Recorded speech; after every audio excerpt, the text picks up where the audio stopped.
What's going on, people? It's Michael and Enoch from 40S, and today we're with Chelsea and Tasanya. Thank you so much for joining us today. Thank you for having us. Yes, thank you for having us. Yes. Got Control Beat in the building. Yes, sir. Yes, sir. Yes, sir. Yo, they grace us with their presence today. This is crazy. We're honored to be in your presence. Don't even. Thank you. Thank you. So first question, I wanted to ask both of you what your ethnicities are. Ethnicity, what a fun question being from Toronto. I am a first generation Canadian, but my background is of Jamaican heritage. Okay. Yeah, on both sides. Okay. Big up the islands. Uh-huh. Yeah. Do you want the simple answer or the complicated answer? Sure, I want something complicated. Let's hear it. I am second generation Canadian. My mom was born in Canada. Okay. My parents, my white side of the family, I'm white and black. Okay. But I'm like complicated white and black. So like my white side of the family is like mostly American, but also European descent. Do you want to know all of them? I'll tell you. Ukrainian, Lithuanian, Polish, and German. They're Jewish. My dad's side, Kingston, Jamaica. Rocky with it. So I would not guess any of those countries Yeah. from the other side. Lithuania. But, yeah, Lithuania. Yeah, I was like, whoa. complicated. We're complicated. Yeah. Okay. Very happy Okay. mix. Yeah. Yeah. But yeah, man. Thanks again for being on the show. And so we're just gonna jump straight into it. Amazing. And so, can you guys just tell us a little bit about yourselves, like individually? Individually, Yeah. ooh, this question makes me nervous. My name is Chelsea. I am a human first and foremost that loves to learn. I love creativity. I love to connect with other people. I am a producer. I am a host. I am somebody that loves to read. I love whimsy. Yeah, I think that generally sums up who I am. Yeah. Yeah. That's a good response. Good response. Thank you. My name is Tasanya. I am a poet first. I'm a human, yes, but I feel like finding poetry and learning how to write and performing it has turned me into the human that I am today, so I got to give credit to that. Spoken word artist, also a recording artist, but then also a producer and director for film-based things, including Control Beat. I love long walks in the park. I'm on a life mission to taste every Kit Kat flavor that ever comes out. Yes, and I like that. Yeah, I like that. yeah, I like think that. in a like that. nutshell. Yeah, I think that's a Okay. good way to put it. That's tough. Right? Okay. That's okay. tough. How did you guys actually meet? Because like I know, like first and foremost, shout out Remix. Big remix Yeah, in the shout out big remix in the Remix. building. But how did you guys meet? Because I think you guys met prior to Yes. Remix, right? Oh, yeah. Yes. It's so like non-linear the way that we met. Like, so fun fact, Chelsea is also a poet, but she's much quiet about it, much more quiet about it. Yeah, she's I mean, once a retired. poet, always a poet. Exactly. You know? Yeah. So I also grew up in Mississauga. And I did a lot of like poetry events and stuff like that. And I don't know how, but we ended up being connected through socials from then. Like before I moved out to Toronto, which was high school. Always was mutuals. I had a candle business at one point. She bought a candle. Yes. That was one of the first times that I think we met properly in person. Yeah. We had, no, you know what? We had both, there was an artist who used to perform in the city, and first ever show that he had, T opened for him. Yes. Second ever show, he had, I opened for him. Oh, jeez. Both poetry, but like I didn't know T, I knew of T at that time. Again, we had each other on socials, but I was like, oh my gosh, like, spoken by T, like, said that like my set was fire. I was like, oh my, fangirling. Yeah. And then, yeah, from there. Yeah. So, and then we ended up we both went to TMU. Okay. We were both in the same program. We ended up in the same class, and then we were one of the same classes, and we were like, hey, we kind of know each other. Yeah. She was like Miss Social Butterfly, Miss, I'm going to be part of every single extracurricular, every single club, every single class, whatever. Me, I would have thought the opposite. I was the one that would like kick it in the back with the hood on and not talk to anybody. She was the only person that I really actually talked to, and then we didn't leave each other alone. And then we got really close when I was in an office job, and we got into a routine of me FaceTiming her every morning on my commute. So now we're putting Yes. And That's then tough. now we're here. Here we are. Oh, it's beautiful, man. Thanks. That's wow. Thank you, guys. That's crazy. The way it came together. T, I know with 40S you have some special ties. Yes, You did perform at our first event, I did. our magazine launch event, so we are grateful and Yes, thank you for it that. was an honor. Yes, we know a lot has changed since then. Yes. Grown in tremendous ways. Can you let us know first with spoken word how that came together, and then some of the work you've been doing since then? Sure. So I started spoken word poetry in grade 9, accidentally from a drama class assignment. We were given an assignment to write a rant from the perspective of anybody we wanted in history. I wrote a rant from the perspective of a biracial girl in the 1950s Jim Crow era. We were like illegal, we weren't supposed to exist. And then naturally when I was writing it, I started to rhyme. And I was like, hey, for the criteria, am I allowed to rhyme? Is that cool for the writing? She's like, that's actually spoken word. I was like, I don't know what that is. And then I went home, watched a bunch of YouTube videos on it, and then ended up performing it for the class. And then she was like, that's dope. Can you do it for the Black History Month Assembly? And then kind of went from there. I guess since the show, what year was your show again? 2023. Okay, so what are some things I have done? I was dropping music since then, but I've taken a really long hiatus because I'm currently reworking on some things so I can re-drop things more authentically to myself. So I'm working on that. I've done some pretty cool shows. I did a candlelight concert. I have just kind of been taking it a little bit easier. I'm working on a book as well now, so I'm focused on that. Yeah, I don't know how to. You had a really big show you didn't mention. Performance. Which one? Listening room. Oh, I was a guest at Listening Room recently. Oh yeah, That you was were. fun. Yeah. Yeah. Yes, we love listening room. Yes. That's like a bucket list stage for me. And that one, I don't really see it as like a show because Shadia, the founder of Listening Room, she hit me up that morning and was like, can you come do this evening? And because of what was going on at the time in my life, like, Lord knows I needed that more than anything because being on the stage is my therapy. So that was probably actually one of my favorites. Thanks for the reminder. Life's just so busy. Everything moves so fast. I don't know what goes on. Everything's such a blur. No, I know. And speaking of busy, Enoch and I were talking about how, like, with both of you, we know how the schedules are insane. Like, I know you're doing workshops. I know you're doing the fitness. You still have to pay your bills. You have to eat. You have to drink water. Like, it's a lot of things going on. Sleep. Yeah. So you gotta throw it. You gotta sprinkle it. You gotta sprinkle in the sleep too. How? This is for both of you. Yes. How do you manage the schedules? Like, is it a is it a physical calendar? Is it a phone calendar? Is it writing down what you're gonna do for the day? Yeah. Google Calendar is my lifeline. If it is not in there, It's not happening. Facts. doesn't count. Yeah. I feel like we're both very type A people. Where like we have to be organized if something is happening, as T said, like it has to be in the calendar. I also like write a to-do list for myself every day on a physical book. T always has a physical book with her and a pen. An actual notebook. Yeah. Managing your time is important. I'm also very big on sleep, so I try to aim for like 7 to 9 hours of sleep every day. So I'm not a monster, you know, when I show up and interact with people, but just like tying that into my schedule, I think. Staying aligned with That's that. where we defer with the sleep thing. I was gonna ask. I'm a night owl. I'm chronically a night owl. Like Worst I'm nightmare. so much more productive at night, even if I'm exhausted. Like I'm laptops on, locked in. But then with the fitness, for example, like you mentioned, then I have to be up at 6 o'clock in the morning. So haven't figured that out yet, but you know. You're doing great. You're Yeah, thriving. I appreciate it. I try. With the sleep, because I know as creatives, you have to sacrifice time a lot. Yeah. Right? Do you both feel like you compromise? You can compromise with sleep, or do you feel like, no, I need to get my 7 hours? Absolutely not. Yeah, For okay. me, only because T can be on 30 minutes of sleep and she can function so well. She can direct people, she can produce. I do not have that luxury. As I said, like I wasn't just saying it to say it. I'm a bit of a monster. I think when I don't get my sleep in the kindest way, I think I'm a bit cranky. I get hungry. My eyes are heavy. And I feel like I'm somebody who, when I am outside and I'm social, I'm around people, I try to be full, I try to be present. And this bubbly person that T has mentioned that I can be, I can't do that when I am not sleeping. So for me, it's like a non-negotiable. Like, I will leave the function early because I do go to bed at 9:30. So I know. That's actually really good. No, that's really good. I wish I could do that, bro. Like I can't. I try to. Yeah,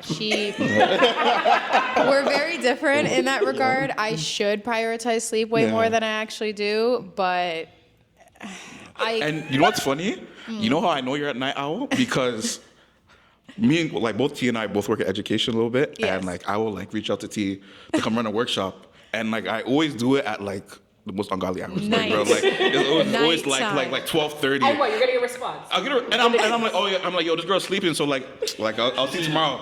Yo, like 5 seconds. She respond. I'm like, oh, okay, dope, Yeah. appreciate it, man. Yeah. Do you guys want to actually know a fun fact?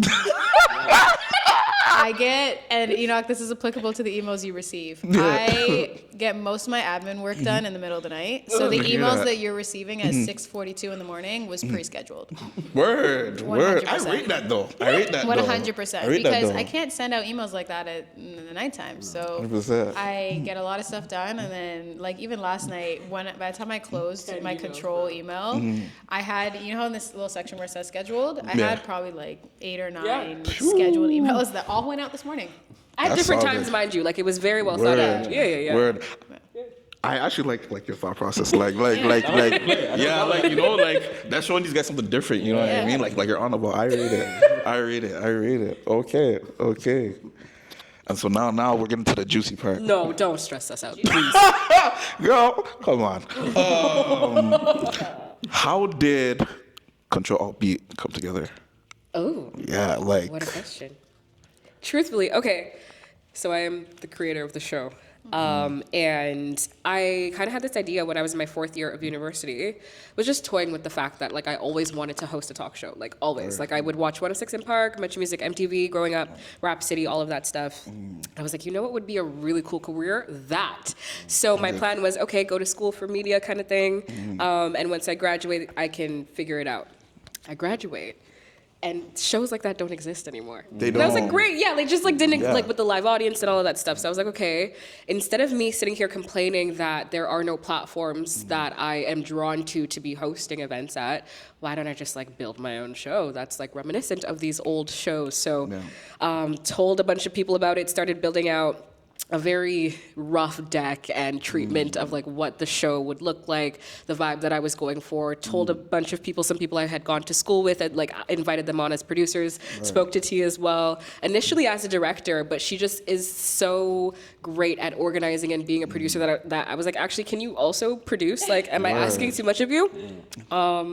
Yeah, it came from that. Also from, I think, a desire to have a platform that celebrates community, diversity, artistry, with an audience live there. It includes music, you know what I mean? I feel like we often have platforms that are separate, so you can go to a music show or you can go to a community event, but I feel like the two, and mixed with production as well, they don't exist in one space. So wanted to kind of bring that back and have a platform where like artists and creatives can can chat, people can network. that's beautiful. Yeah, thank you. Thanks. What? And then to yourself, because when did you particularly start taking on producing? Producing just in general, Yeah. or producing the show? Producing in general, like getting into Okay. producing and then I guess transition into the show. Producing and directing started relatively around the same time, and I'd say probably in Remix is when Okay. it started, so 2022. Reason being was I was doing my own music videos. Like I did a short film based off of one of my poems, so I filmed before Remix started, and I was editing during Remix, like the first few months, and that was the first thing that I had ever done independently. Then picked up, started doing the rest of like my independent stuff, and then was just connecting with other filmmakers and directors and videographers in the city. And then I locked in with Michael, which is Mamic's brother, and we've been doing stuff for years since. So that kind of is what threw me into it. I always knew that I wanted to do it from high school, which is why Chelsea and I were in the same program. We went to media production. But I didn't realize, like, I wanted to be a director originally. I still want to be a director, like, down the road when it comes to, like, documentaries and docuseries. But I didn't realize how thrilling organization and producing is. Like, I genuinely love it. So from doing the music videos and everything is where I kind of started. And then with Control, like I said, Chelsea and I have been friends for years, and then she told me about the idea, and I want to say like fall 2024 is when we had one of our first like coffee days where we were like, okay, tell me about the show. Because I remember her asking me, she's like, can you? And I was like, a live entertainment talk show? I have never done that before. Like, what do you even mean? But we started then, fall 2024. And like what she said, the first episode, there were 4 producers. So two of them were us, and then there was 2 others. And we did that whole first episode. Due to capacity levels, other people's career paths and everything like that, they weren't able to commit for the next one. So it's literally just been Chelsea and I since. Word. Yeah. Word. Yeah. I know you spoke on it a little bit, but yeah, can you talk more about that process of like getting that first live show out there? Like, first of all, let me say it was done beautifully. Like you guys killed it. Like I saw all the media and all like everything that came out. Yeah. Like it looked like 10 out of 10 phenomenal. Thank you. But like us like kind of being in a similar space, like I know like a lot of work did go into that. Yes. Yes. But like, yeah. Feel free to jump in or cut me off at any time. I think it's so difficult to answer that question because it was not a linear process. It was genuinely Chelsea and I scrambling and figuring out things along the way, me bringing in my production experience from music videos and commercials, and then being like, how are we going to translate this into a live entertainment talk show while also considering the fact this is a live event? So we were teaching ourselves how to put on a different type of production that we had never done, while also teaching ourselves how to host an event and curate an experience for the audience so they don't feel like they're walking in on a chaotic production. So very fresh. Like even for me, I had only produced before then my thesis project, which like we had people watching over us. We had professors, you know what I mean? We were scheduled to be in groups and stuff. This was like, T had never done live entertainment before, and I had just produced one school project. So it was a learning process, I think. I feel like we're still learning today. Like for us to kind of act like we know what's going on, I think would be a full lie. We're still figuring it out now, but it's a lot of thinking about, okay, if this goes wrong, how are we going to counteract that? Like thinking about every single process. When audience members walk in, what is their experience? When we are looking at the stage, what does that look like? What are people thinking of? When we have our crew members, how do we make sure that they feel connected, that they feel heard and supported? Like literally everything, our email communications, our social media communications, it's anything you can think of, really. And I think that's what gives us the most work as well, is because we are both very intentional about very specific things in our own regard. So like Chelsea, she's a people person. She is, how can we make every single person, like, I feel like if we had the budget to have every single person's favorite meal there individually, we do it, right? And that's how Chelsea operates in that regard. I, of course, do as well, but I'm more of like the logistical side. So like, where's the equipment coming from? How are we going to build this connection? How can we pitch ourselves to this sponsor? Like what team, how are we going to build our team? How are we going to vet our team to make sure we can trust our team? Like all of these things go into play. So, and after doing the first episode, we set the expectation so high for ourselves because out of all the shoots I've been on over the past, 4 years, it was the easiest one. Word. It was so smooth. The team was happy. Everything was operating on time. And then with that with the live event aspect as well, it was still smooth. Everybody was dandy. Everybody got fed. It was great. So, Chelsea made a good point. We still have no idea what we're doing. And every time we do a work day, we leave with 10 times, so many questions, so many more things to do. But yeah, we're learning as we go, always, 100%. For sure. Yeah, that's that. Thanks. Yeah, and just lastly, I know you're going to continue working on. Yeah, we I know things are still going. What do you hope to get out of it as well? Oh, that's a beautiful question. Thank you. I think for me lately, this is something that has been stretching me in so many ways. I have been growing so much, I think, as a human, as an individual. My self-awareness, my self-reflection, how I interact with people, all of that stuff, I think working on this show has expanded me in ways that I would not have been expanded in if I had not worked on this. I think a lot of the times I feel like I'm not ready. I still feel like I'm not ready doing this, but this is how you push yourself to grow and expand. So I think I'm looking forward to, I guess, just learning more about myself, about production, as we go. I think the journey is what's really important and what's really fun. And of course, the community aspect is sweet. Yeah. Love it. So Very good perfect. answer. What am I hoping to gain out of this? I didn't really I don't really think that far in terms of what Tasanya is hoping to gain. I'm more so taking it as where do we hope the show is going to grow into? What's the impact that we hope is going to be made? And I genuinely love human-to-human connection. Like, I love people being people and, like, the quirks and the imperfections that make us humans. So I'd love to continue to cultivate an experience for humans to just be humans. When it comes to the production team, when it comes to the artists that we bring on, when it comes to the conversations that are being had, when it comes to the set that we curate and making sure it's personalized to the human that we have on there, when it comes to the sponsors and the vendors that we bring on and making sure they feel like they can be themselves. Like, I think that that's what I crave in community. I feel like that's what's lacking for me personally is like everybody, not everybody, I feel like there's the expectation for us to all leave the house poised and put together and a different, like a certain persona, and I'm irritated by that. So when it comes to the show, when it comes to what do I personally hope to gain from the show, I think it would be me obtaining that experience as also a community member to be like, I can just be a human being and like people are going to appreciate that. And then to hopefully invite other people to be themselves as humans and hopefully get them to feel more comfortable about that. Does that make sense? 100%. Yeah, I think that makes 100%. sense. Yeah. That's what it's all about. So Yeah. yeah, no, I'm glad. Very well said. And if I remember correctly, there was like an all women's team. Yeah. All women crew. Yes. Well, Yeah. what was the idea behind that? And how was that? 'Cause, Yeah. How is that? How is that? How is that? It's continuing. I think I first have to preface, I just love women. I think, I have a bit of a bias. I've always had beautiful relationships with women in my life growing up. I think women are incredible. So I just default love to be around them. But if you have been in production at all, you know that it is a male-dominated industry.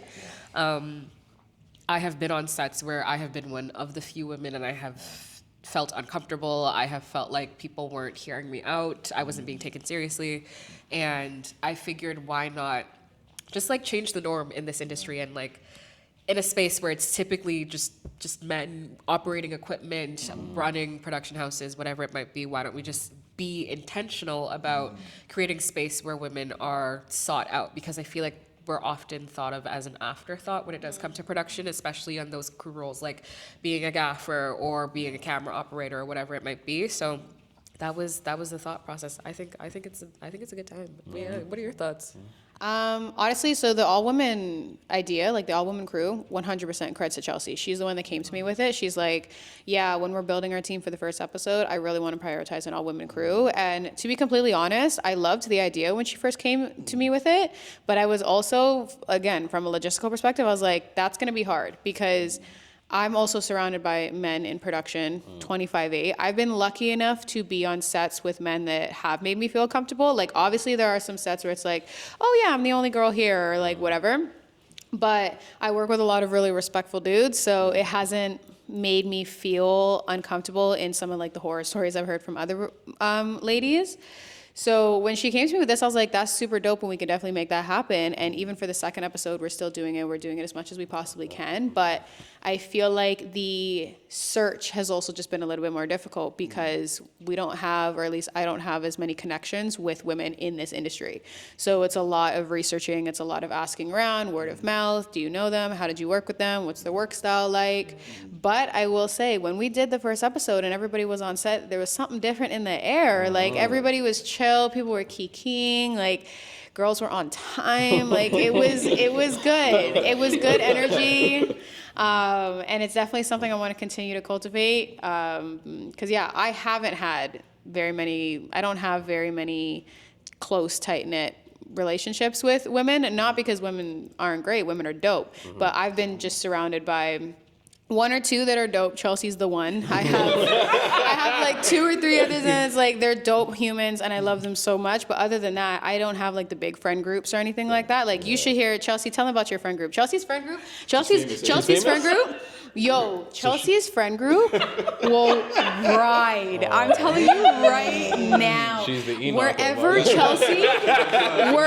Chelsea is, expect, okay, even with our guest list, okay? Here's the thing. So we have a very, sorry if I'm getting off track right now. We have a curated guest list for our episodes. So we don't make the invites public. We keep it and we just like send invites via email. We're curating the guest list. Imagine we're only allowed to have 20 people there. 15 are from this girl. Her friend group is what, 6 or 7 of you guys? 7 of us. 7.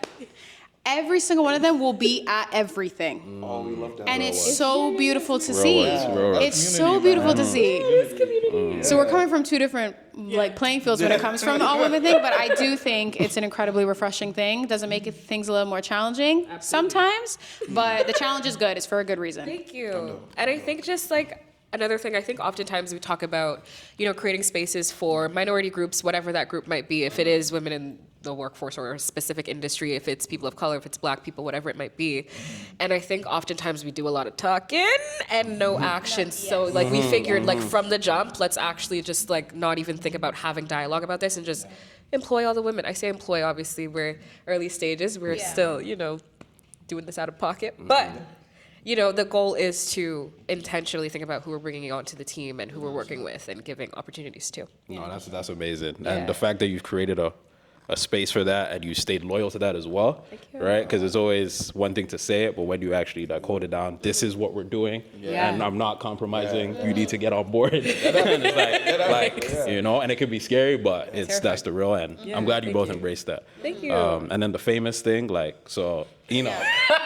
Enoch, let me tell you just quickly. How big is your friend group, Enoch? This guy knows all of Ontario. I'm telling you right now. I'm telling you. That is hilarious. His birthday, all of Ontario came. I believe you. He still knows more. Right? Yeah, Like so, that's literally like Chelsea. social butterfly. So Yeah. I know how That's it goes. hilarious. Yeah, I wanted to transition to fitness Sure. because I know you're both on your own like fitness journey. Yeah, we are. And I know we talked a little bit off air about it as well, what you guys are doing. But can you just talk to us about how important fitness is to your life and how it like helps the artistry as well, right? That I mental love toughness this and combination. stuff. Bring the fitness into the production. Yes. Okay. So, for those who don't know, I am also a fitness instructor. I teach reformer Pilates and rebounding. Those you see people on those trampolines, those individual trampolines doing the yeah. I teach that class as well. Oh gosh, I know. It's a good time. I brought T to one class. She was like, "Why that?" Literally 2 minutes in. No, She didn't. Yo, she set you up. She set you up. She said, I don't want to know. She said, I don't want to know. Don't tell me what it's like. I was like, do you want me to send you a video? She's like, nah, I just want to be surprised.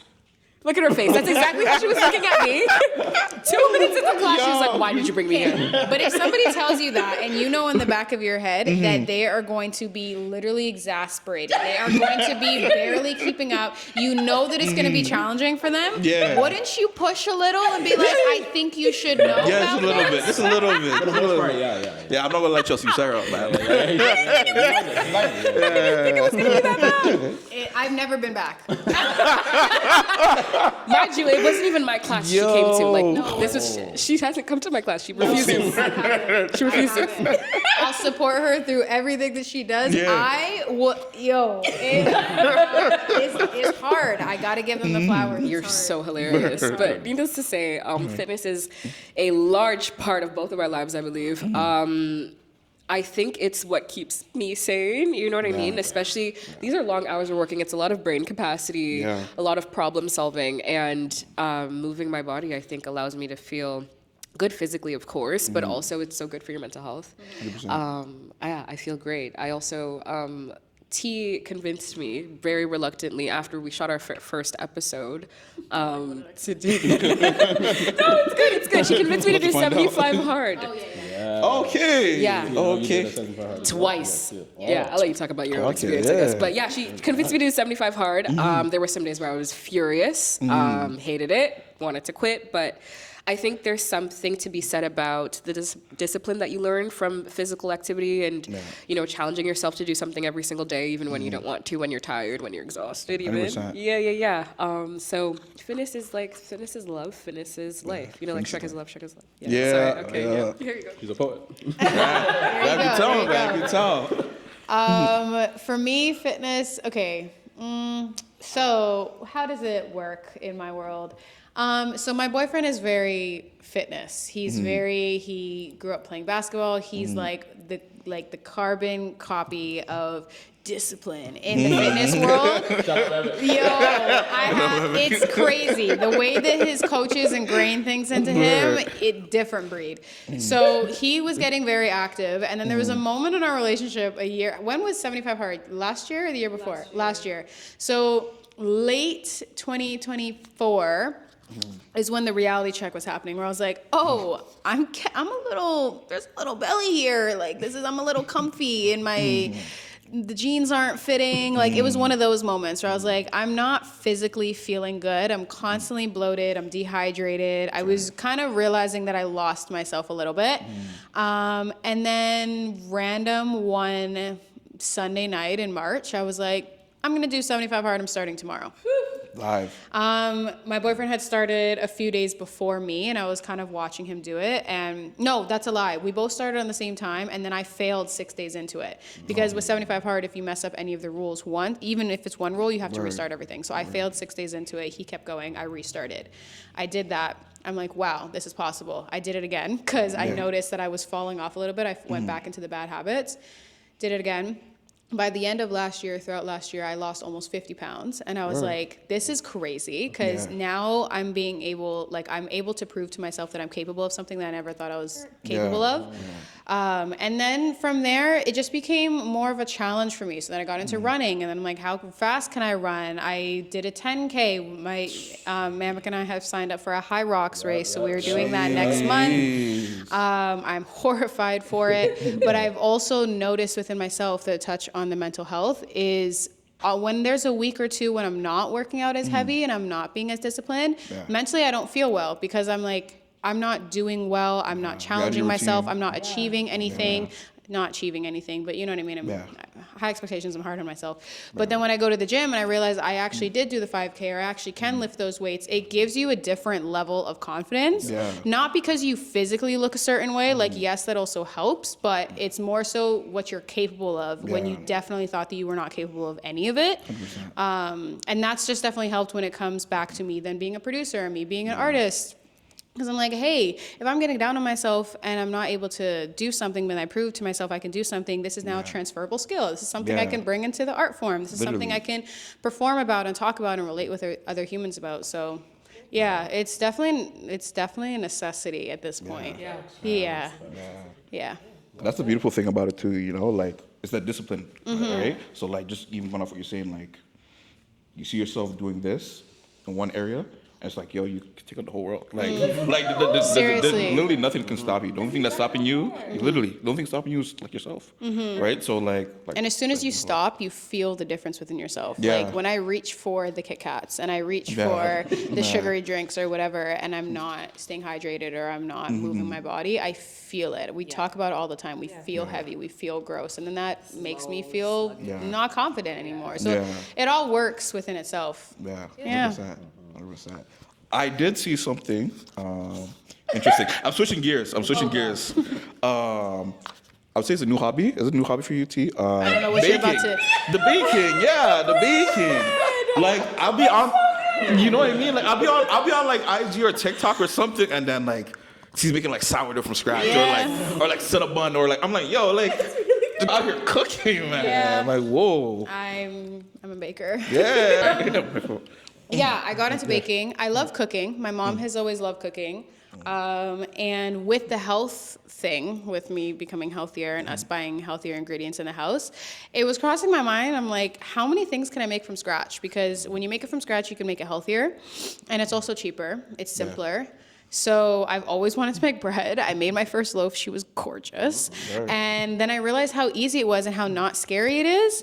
And if you know how to make a basic dough, you can make anything, bro. Like the opportunities are endless. I've done the cinnamon rolls, the high protein cinnamon rolls. I've done the banana bread. I've done the regular bread. I've done the cinnamon raisin bread. I've done the focaccia. I've done the focaccia. Have you ever heard of sweet focaccia? No. Because I have done an apple fritter pull apart focaccia. That sounds insane. Bro. That sounds insane. Bro. It's a fun little hobby. Family reaps the benefits. It's easy on the pocket. It's a good time. Baking is really fun. fun. Oh, I love that, man. Holy shit. Wow. Focaccia? No, that's serious. Yeah. That's serious. There's this girl on TikTok, I forget her name right now, but I will send it to you afterwards so you can credit her in whatever degree. But she has this whole playlist of different focaccia flavors. It's actually, the playlist is called Will It Focaccia. And it's like, some of the flavors are a little crazy, but there's like, that's where I got the apple fritter one from. There's like jalapeno cheddar. There's like Krispy Kreme. my There's flavor now. PB&J. Like, it's really good. It's a good time. And it's a good slow hobby. You don't have to, you can't, one of these processes with bread, you can't rush it. You have to wait. So then it forces me to stay in the crib and take it easy and slow down. So it's a good time. Do you watch cooking shows? I used to. Master TLC, Food Network, Gordon Serious. Ramsay, all of it. Serious. Loved it growing up. Loved that stuff. And same thing with my mom. She's a foodie. She works in the food industry as well. So I've always been around food and different flavors and different cuisines and things like that. I've always enjoyed it. I also want to add, T is like so very adult. I know yes, we're all adults, but like T's like next level adult, like max adult, has been acting like an adult for years. And she's that person, when you like ask your mom, like, hey, like, can I have McDonald's? And it's like, no, we have McDonald's at home. Like, that's T. Like, I'm like, I want to watch it. She's like, make it at home. I'm like, but I want to cook, make it at home. She's like, you have ingredients. Why are you wasting money? You know what I mean? So I think it's nice to look at she knows. But it's great. These are adulting skills, and I think I don't know, you add a bit of creativity to your life and just challenge what you're able to do when you try to make things at home the healthier way, as T says. It's so much more satisfying, I'm telling you. It is. Like, it And really is. It's like when you know you can make something so tasty and you made it yourself and you know you didn't pay $17 for it. Like, because everybody's had this experience. You purchase food and then you didn't want to spend the money and then the food's not good. Facts. Bro. Let me see this. That is my beef with like, thank you. That is my beef with like tacos. Oh, I'm a big fan of tacos. Okay. yeah. I don't know if you tried it back in uni, but like the tacos I used to make in uni, we did Taco Tuesdays religiously. Oh, love that. Like, Yeah. honestly, we had a whole like food schedule. Like Monday was like spaghetti, Tuesday was tacos, Wednesday was just like something else. But like tacos specifically, like me personally, I feel like I make the best tacos ever. Like I would never go somewhere Well, now and we go have to try spend money. them. So say that. Let me know. You want a secret? I can't even tell you guys. Don't spill out the sauce. Yeah, I'll just give you something, a little something to take away. Diane sauce. What sauce? Diane sauce. Diane's sauce? That's spicy gourmet Diane sauce. Yeah. I don't tell you guys how, but like, We got one hit. yeah. Take us off camera. So Chelsea, Oh, hey. I was diving into your YouTube channel, Oh, gosh. Yeah, wow, yeah. right? And there was a lot of good things there. thank I have you. a lot I want to say, but I want you to explain why you started YouTube. And I think the bio you have for your YouTube explains it perfectly, but for the my people that don't know, goodness. let them know why. He did his three things. This never happened. I'm always on the other end of this. This is like so interesting. Okay. Wow. Yeah. Well, I have a YouTube channel. And it actually started, it's probably been a little over a year since I've had the channel. And what had happened was I graduated university and I took a few months off to kind of just like frolic in the fields and just think about my life and like what I actually wanted to do, and became very intentional. So instead of me kind of like jumping into a job immediately, I was like, okay, girl, what do you actually want to do? How are you going to get there? And how are you going to make sure that you are waking up every day like happy to live your life and excited to go to work or build a career, whatever that might be. So upon that journey, I was listening to a lot of self-help work and content and all of that stuff, reading a lot of books. One of the books I read was called Women Who Run with the Wolves. Phenomenal. Even if you're a man, I think anybody, there's just great content in there. But I started the channel because I am somebody that loves to share. I think connection and storytelling are so beautiful, and I think we're able to learn so much from each other through storytelling and experiences. And I had so much on my mind that I felt like I was learning about myself, about the world. My perspective was changing, and I felt like it was an outlet for me to be able to express what I was going through, things about like showing a lot more gratitude. I feel like, we're in Canada and sometimes I am speaking about myself. I was somebody that was just complaining about literally everything. I'd be like, oh my gosh, it's raining outside now. I can't do my assignment. And I think there is so much power and so much joy in being able to realize how much power you do have within yourself to actually change your circumstance, or just to be a bit more intentional about what your day looks like, or if you're happy or not. You know what I mean? I feel like a lot of these things are choices, and I don't know, I just wanted to share that with everybody. So I've been doing YouTube for a little over a year. I have maybe 200 and something followers, I think, subscribers. Thank you guys. Shout out to the team. Go subscribe. Go subscribe. It's, Link in the description. Small but mighty. Thank you. But yeah, I love to talk on there just about like becoming the best version of yourself, living a happy life, because there is room for all of us to succeed. And I think we need to talk about that more. Facts. Yeah. No, amazing. I was watching your most recent video. OMG. And Thanks. it aligns with actually my Twitter bio. What? Right? What's your Twitter bio? Let me cook. so you were talking about like not wasting time and taking things for granted. Yeah. Right? My Twitter bio is offer everything you can before it's too late. Oh. And That is literally so wholesome. Yeah, I love thank you. that. And it was my quote at the end of uni. Oh. Because not that I wasted time in uni, it taught me a lot, but basically I was like, I could have done 10 times more. Yeah. Right? And watching the video, it put into perspective, like, every single day I know as creatives, sometimes people don't get it. Yeah. Like, it's not as rewarding at first, especially money-wise, Yeah. right? And you have to put a lot of time into it to Absolutely. get that money into it. And, like, regarding even the investment, just the effort. Yeah. It takes so much effort out of you, right? It's not always about the money. It's just like, this took so much out of me, Yeah. right? But I still want to offer everything I can because I may not be here. Right. You know, two days from now, That's next week, yeah, whatever. and it's So- something that we don't think about. I think, you know, and not to be morbid, and I say this on my channel as well. In a lot of my videos, I'm like not trying to be negative and, you know, fear monger about death, but realistically, I think especially being just young people, we often act like we have 20, 30, 40, 50 years, and I hope we do. I would love that for all of us, but that's not the reality for everybody. Like people are passing every single day, and do you want to, you know, have your last day on earth feeling like you didn't do what you wanted to do, you didn't say what you wanted to say, you didn't chase after the things you wanted to do because you were too scared, or because the weather wasn't right, or because you were in a bad mood. And it's like, I don't know, I just like, while we're here, why not try our best to That's right. to give what we can and give back to other people.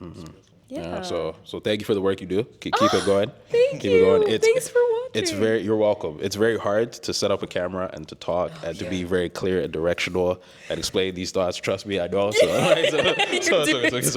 keep it going. Thank you. And then just to switch, you mentioned reading. I know you both read. I don't read as much anymore. I should be reading way more. I was much of a bookworm when I was younger. Did the reading help a lot with the spoken word? 100%. 100%. I read a lot of, I was like a Harry Potter kid. So like, yeah. Yeah. Talk about it. I read the entire Harry Potter book series in grade 4. And since then, it was just upwards from there. Divergent series I loved. Like, I love that sort of fiction. I don't read as much anymore. I try to make the time, but I also just feel like my brain, I haven't been able to calm down my brain enough to focus. Some say I haven't found a good enough book. I don't believe that, because I've found a lot of really great books that I have started, I haven't finished yet. Hear that. But I'm not a reader like she's a reader. She's a reader. Active reader. Reading, it's fun. I don't know. I think in a world where tech is around us, all around us, especially as creatives, like I'm on my laptop all day pretty much, and on my phone and on social media, and it's nice to be able to do activities that are still creative but don't force me to look at a screen. You know? Yeah. Love to read. That's dope. Any books you recommend? Any books I recommend? Okay, Women Who Run with the Wolves. Mentioned that one. I recently read The Untethered Soul by, I believe, Michael Asinger, I believe. Yeah. That was really good as well. I think these are just books that are like self-help that also just help you to rethink about your perspective on the world and how you navigate it and how you interact with people and how you view your emotions and all that stuff. I will say I am somebody that like I book hop for genre or genre hop. Like I also am currently reading Harry Potter, Goblet of Fire. Like it just it depends on the day. It depends on the day. One of my favorite ever books. It's a fiction book. It's called Homegoing by Yagasi. I hope I'm pronouncing her name right. Beautiful story as well. So just those few I think are what I would recommend. Okay. Yeah. Thanks. I mean, personally, I loved like Percy Jackson. Like, You like Percy I love that whole Jackson? series. Like, it I was haven't read it. phenomenal. So that's Yeah. like in the same sort of realm as Harry Potter. Yeah, it is. Yeah, Yeah. like fiction, demigods, Yeah, all that the, like, stuff. fantasy. Yeah, Yeah. bro. Lightning Thief. Yeah, I phenomenal. also recommend All About Love by Bell Hooks. That's a really good one. Okay. That is a beautiful book. Very It is popular. So good. All Yeah. About Love by Bell Hooks. 100%. Say that. Say that. That's a book that I wish I could read again for the first time. Wow. And I Nice. read that in adulthood. I read that last year Yeah. during Word. one of my 75 hards. Word. Yeah. Word. Yeah. That's tough. So add it to the book list. Yeah, You know yeah, what I mean? yeah. So I want to bring it back to Control Beat. What can we expect from the next episode or for the rest of the season? I would love to give this to T since she took a step back. Just because- I feel like you anticipated I was going to answer, but I just. Okay. We are filming our entire season throughout 2026, or at least we project to. So that's 6 episodes. Since we already did our pilot in August of last year, we will be doing 5 more throughout this year. We are filming our 2nd episode in May. We have the artist locked. We have the team more or less locked, venue locked, everything like that. When it comes to the rest of the year, you can expect that we are continuing to film and continuing to host the intimate live tapings. Okay. The season itself will not be out on streaming for at least another year, though, because Fair. we want to film everything first, edit intentionally, and then make a very intentional decision about where it's going to live. Yeah. We don't just want to. Throw it out there. Yeah, no, that's not going to happen. Yeah. No. So that is the game plan. That's the goal. Us growing, hopefully receiving consistent funding. Yep. Building our sponsorship and building our sponsorship and our partnership community as well, because they are a big reason as to why we're even able to do this. 100%. The first episode, we were completely sponsored by Ontario Camera for equipment. Okay. Without them, we literally would not have had equipment. So things like that, community like that, connections like that are what we're trying to build as well. We're working on some merch as well. Okay, serious. Which could be cool. And yeah, just continuing to film and get all the episodes done in the way that we really want to. I feel like community has rushed us a little bit since our last one, and I get it. We filmed in August. Yeah. It's now April. We haven't filmed again, but we don't want to compromise our quality for time. 100%. So we are just making sure that with every episode that we do, it's intentional, it's curated in the way that we want it to, and then it tops the previous one. 100%. That. Oh. Okay, I think what else you can expect is a very authentic, I think, journey throughout us just building this show. If you do not follow our pages, I Control B, but specifically T. T loves to do these vlogs every time we meet up for our weekly work sessions. Content. Craziest angles, just asking us whatever, just vlogging the entire experience. You know, And so I think you can expect a very honest, very authentic documentation of the process. That's a good way to put it. Yeah, I look miserable in a lot of them. Not intentional. Sometimes I'm tired. But, I think that's what you can also expect. As T said, we're trying to be very intentional about how we navigate this show. It was never just about us saying that we have a show. It's not about us just saying, oh, I produced this, I directed this, I hosted this. It's bigger than us. We're really trying to build community, and we want everyone who is a part of the experience, part of the journey, to feel connected to it in some way. Yeah, and feel like they too can chase after their goals and their 100%. dreams. Yeah, they can see themselves in it in Yeah. some regard, whether that's part of the production team, whether that's on stage as an artist, whatever the case may be. Yeah. 100%. And I'm so happy that you guys brought up community.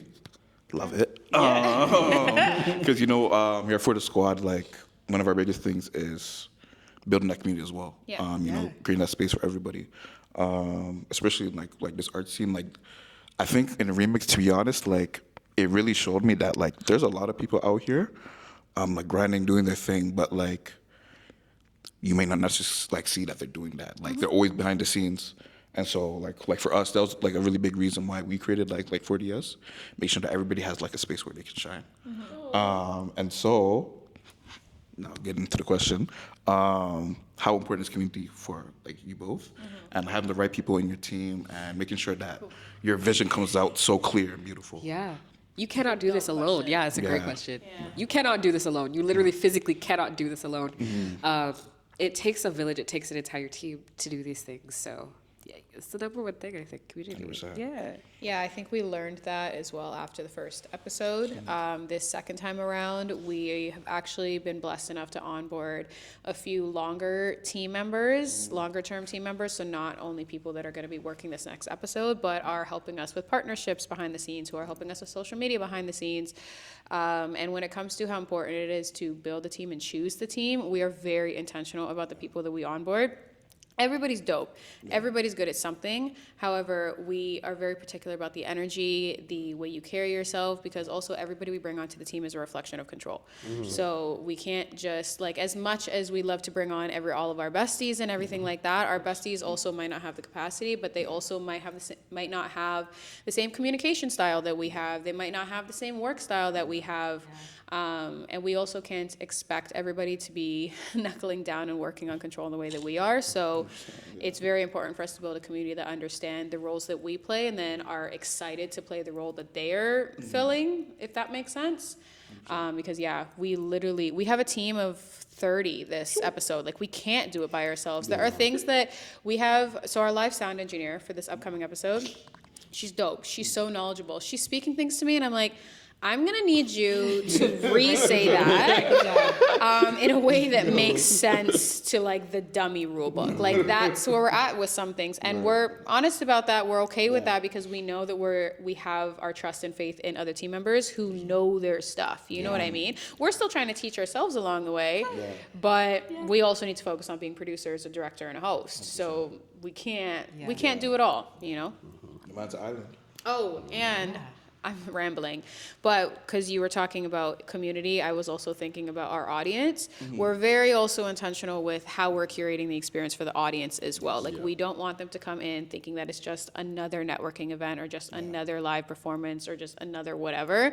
We want to make it feel like the people, like, we invited each and every one. We have looked at that guest list like 50 times before we sent out that email. So we're very intentional with who's in the room. We want to make sure that everybody is of value to each other. So whether that's industry professionals with artists, whether that's emerging artists with established artists, whatever the case may be, we want to make sure that a community is cultivated in that space so they know when they're just munching on some sponsors, cookies, or whatever the case is, it comes with value and purpose that's beyond the moment they're experiencing then.